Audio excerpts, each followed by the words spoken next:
บานี้ลงมาถ้ำนะพี่น้องบานี้พาเจ้าหลานลงมาถ้ำมาได้นี่คือถ้ำงูใหญ่ในตำนานเลยถ้ำนี้เลือกแต่พี่น้องผู้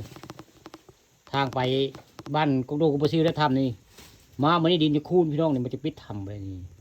แล้วก็ถ้ำนี่มันยากเลยสบายเลยแต่ว่ามามันนี่บุคือเก่าเลยนี่รู้สึกว่าน้ำกับบัวไหลแต่ก็นี่มาไหลได้จะลาได้น้ำมันไหลได้น้ำสีไหลได้เมื่อนี้พาหลานชายมาเที่ยวถ้ำพี่น้องถ้ำงูใหญ่ในตำนานได้นี่ตอนนี้ยังพาเจ้าหลานมาฮอดถ้ำเลยนี่ตอนนึงถ่ายถึงถ้ำในบ้านนี้ลงมาใต้ถ้ำได้นี่มากับเสียงยามเสียงยะได้มื่อนี้นี่คือถ้ำงูใหญ่ในตำนานได้ที่จะทั้งลูกค้าผ่านคำผสมมาแล้วเทื่อจะได้ขอถ่ายเดี๋ยวถ้ำก็ได้เจ้าหลานยังพี่ครับมาพี่ตามหลังมาพี่ครับตอนนี้กำลังพาเจ้าหลานไปเที่ยวถ้ำจะได้โหถ้ำที่กว้างได้ถ้ำงูใหญ่ในตำนานเพิ่นนี่เรียกว่าถ้ำมอสามฤทธิ์อันนี้ย่างไปข้างในเป็นถ้ำไปมันเปลี่ยนแปลงพี่น้องเป็นทางลัดแบบนี้แต่เก้าบริเวณนี้ได้ถ้ำนี้บริเวณนี้ได้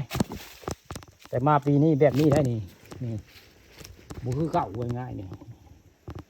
บุทำกะกว้างได้ทำนี่เพิ่นเห็นจะปิดยังกันละแต่คุณคูนเลยนะนี่ข้างหน้าก็จะเป็นขวดน้ำคุณมาบ่บางแล้วนี่เป็นขวดน้ำได้นอกจากน้ำพันเลาะพันลัดตรงนี้นี่น้ำลัดนะพันลัดนี่แหละคือถ้ำโมซัมบิกทางไปบ้านพางกุ๊กโดกุบซิลเส้นนี่แหละที่เป็นทางไปทางถ้ำนี่แต่ก็น้ำสีลายได้มองนี่แต่มาบ้านนี้น้ำบ่มีแล้วน้ำแห้งนี่ด้านในกัดย่างเข้าไปได้เลยได้นี่ทันใดก็ไปแต่เก่าได้ย่างปุ๊บไปผู้ได้นี่ถ้ำมันนี่ถ้ำมันงูใหญ่ในตำนานที่มีคนเล่าขานว่ามีเห็นงูใหญ่ในนี่ว่าไงนานเลยได้นานหลายปีเลยแหละประวัติกับเจ้าเราขาดมาว่าง่ายแต่ว่ามาบันนี้เป็นยุงคูนได้เพียงคูนได้ทำบันนี้ทำนี่จะคูนได้แต่ว่าบรรจุคนได้หลายพันเขาทำบันนี้แต่เพื่อนจะเป็นดินปิดนะนี่จะเป็นดินปิดนะนี่คือทำงูใหญ่ในตำนานนะเพื่อนจะเป็นดินปิดนี่ขาปานข้ามผสมบันนี้เอาภาพบรรยากาศในถ้ำมาให้เบิ่งมาชมพี่น้องนี่ถ้ำทางไป